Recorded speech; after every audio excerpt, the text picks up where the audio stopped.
Welcome everyone. It's time for the Great American Stampin Show, the best show on all of YouTube. This is season 3, episode 14. I'm Brandy Barnard from brandystamps.com, and I am wearing a crown today because I was the winner from last time. Thank you so much, you guys. There were lots of people watching and voting. It was a very tight race. But my super extra glimmery card was the winner from episode 13. So thank you for that. And now we've got to move on. It's a whole new episode, so I have something different for you today. Be sure today when you watch my video to also check out each of my competitors, Shannon, Jody, and Julie. Their links are all in my description. And once you've checked those out, you just click like on whichever video you like the best, and that's how we tally the votes. You've got until Sunday night, that's when we declare a winner, and I usually announce that there on my Brandy Stamps with Friends Facebook page, so if you're not on there, feel free to join that. I've got the link there in my description. And if you're not on my email list, that's another link that's in my description. You'll want to hop on there ASAP because right now I'm offering the 12 weeks of Christmas tutorials. We're not even halfway through yet. You get a free card tutorial in your inbox every single week, and that is offered to you from the Great American Stampin Show girls, so you can get those by being on any one of our email lists. Okay, are you guys ready to get to the stampin'? Because I am. Each of the Great American Stampin Show girls has been given the same challenge. Each of us are going to page 22 in the Stampin' Up annual catalog, and we've been doing these cards week by week, these different layout ideas. And this time we are right here. It's layout number 14, which makes this episode number 14. So I've got a bigger version of this same layout right here. I'm actually just going to attach it right here. Let's keep it in the window so that we can make sure we're doing a good job following this layout, because that's the challenge that I've been given. So when I looked at this, the first two things I noticed were here and here. And so this larger layer, I played with a few different ideas, and I decided to pull out this designer series paper pack. This one's called Take a Bow, and it's got a cute variety of just reds and greens, really basic looking Christmas designs. And I've pulled out this pattern right here. So it's kind of like green and green. And then the layer that I cut, I believe it's 3 1/4 by 5. All of the measurements are right there in my description. So if you want to make this card exactly the way I did, go check out those measurements so you can get them exact. And here's the piece that I'm going to use. The other thing, of course, I wanted to do something on here to give it some interest. And so I was checking out a few stamp sets and products that I hadn't used yet. One of the pieces that I decided to use today is from Snow Day. This is a new set that I hadn't used at all. Love all of these different kind of headers, these cool words that you can put maybe on a scrapbook page or definitely on a card. So today I'm going to pull the Wonderland, and we'll be using that on the card.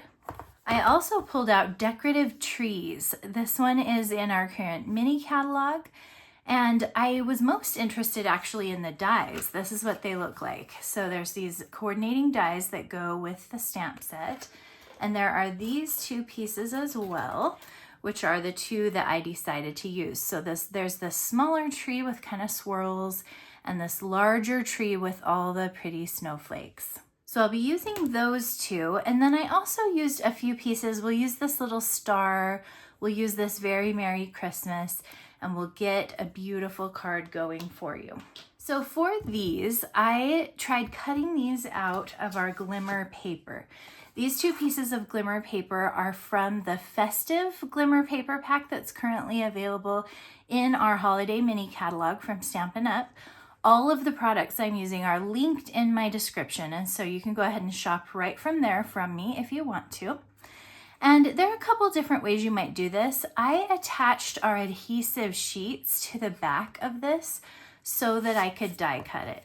So I'm going to cut the larger tree from this one. I'm going to place it kind of here. And then I've also got this one, It's kind of a smaller tree. It'll fit right over here really well. And we'll cut both of those using the Big Boss machine. I'm pulling in an extra, just a piece of scrap paper that I can work on here because I'll have little bits of sticky paper now with all of these little cutouts and my adhesive sheets.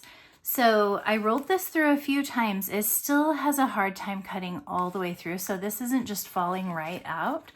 So what I'm going to do is get a hold of the edge of the tree and start to lift it. So I'm using my piercer to kind of help me guide. And this tree is kind of delicate.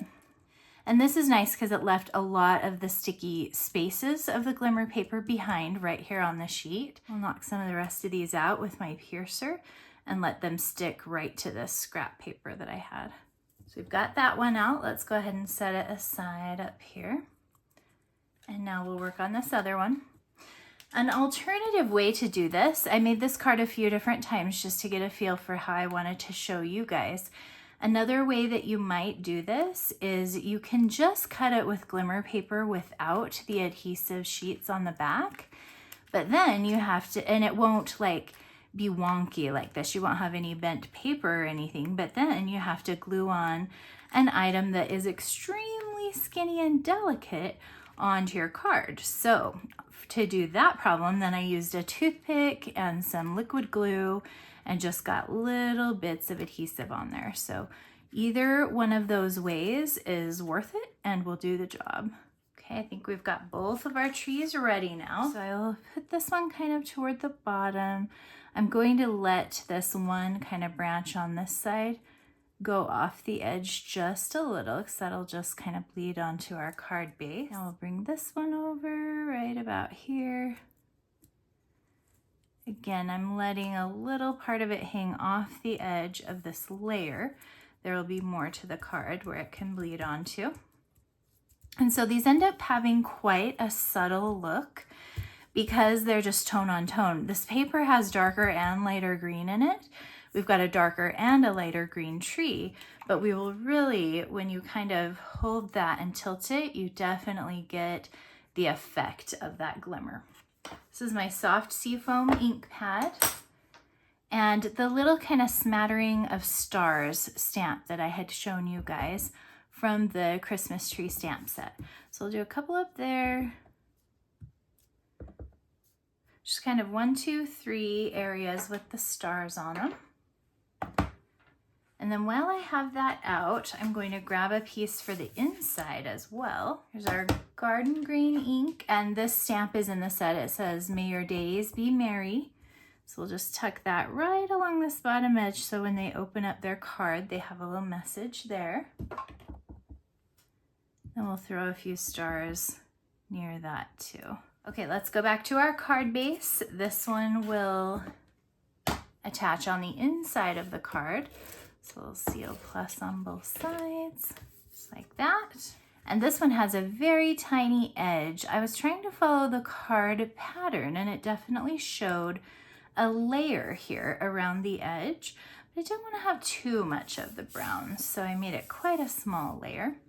And now we are ready for this piece to go on, which is going to be this one. It goes right here, and we'll just seal plus this on as well.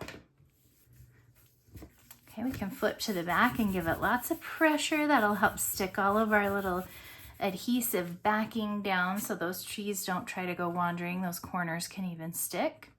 And this is what we've got so far. So all we need to add now is the little banner that goes across the top. So let me show you what I wanted to do.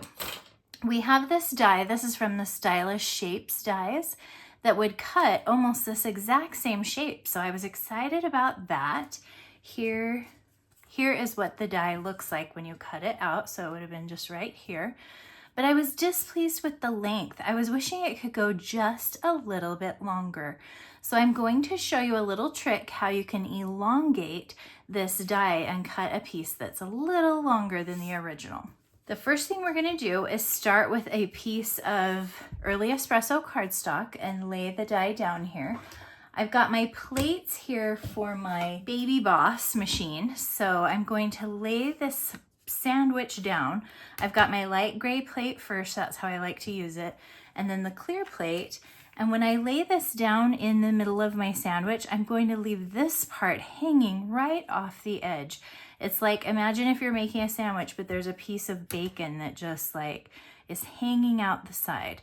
So we're going to go ahead and leave that out of the sandwich just a little and roll it through exactly like this. So let's try it. Keeping my thumb here so that die doesn't move anywhere, do anything weird, and now I'll switch and hold the top. Squeaky, squeaky, we go all the way through. It doesn't matter if you go all the way to the edge. And here's what we've got. Okay, do you see that? So it cut part of the die. This end is just open. So what I wanted with this die, I wanted it to be just about a 1/2 inch longer. So what I'm going to do is bump this over approximately a 1/2 inch-ish and lay it like that. So if I can get this end to now cut here and line up, then we'll be in business. So it's really nice that this is a stitched shaped die because all I did is push it a little and the little prongs from the stitching fall right into place. So it locked in and now it's ready to go into the sandwich this direction. We need to leave the bacon sticking out again because we don't want a new cut line on top of that one. So we're just going to cut this side only. And notice I'm holding this in place with my thumb, just making sure it doesn't go anywhere until it catches, and then I hold. And that's what I've got.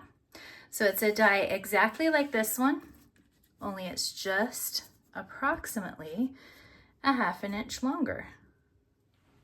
Isn't that a great technique? It's just such a good way to get a little more kind of mileage out of the dies that you have because they can do more for you than you ever thought before. And you can use a similar technique to actually shorten them as well. So stay tuned. Maybe we can try that in a different video.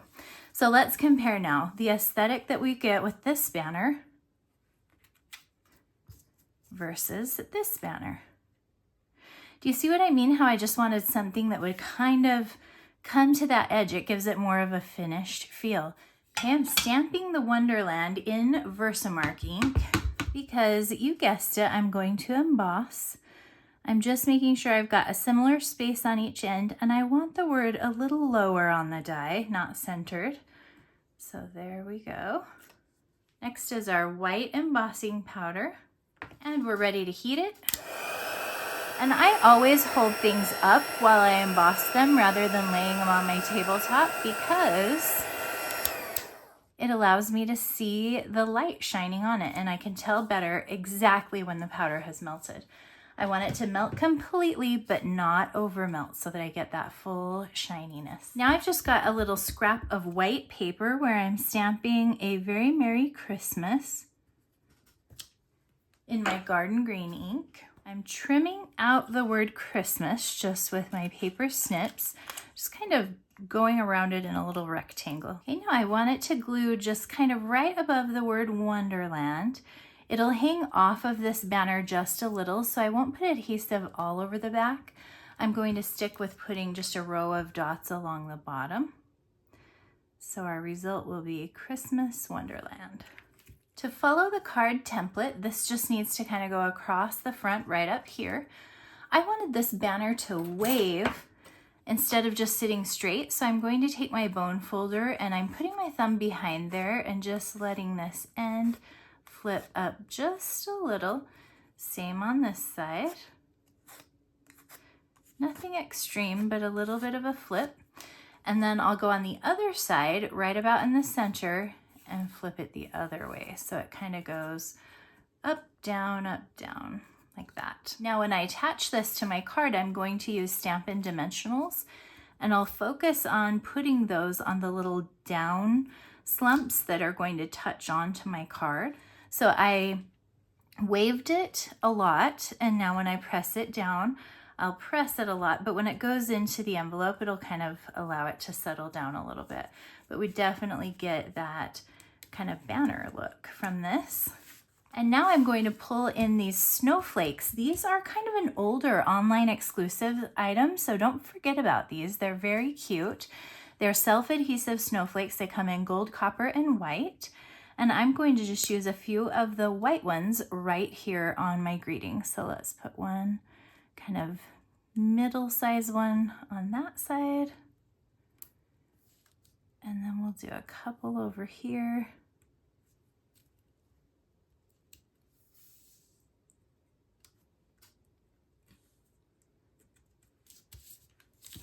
And there we go. It's a Christmas wonderland. I'm tilting it so you can hopefully see the sparkle. We also added the greeting, "May your days be merry," on the inside. And that is how I interpreted the card template this time. Thanks so much for watching today. I hope you loved this beautiful Christmas tree card.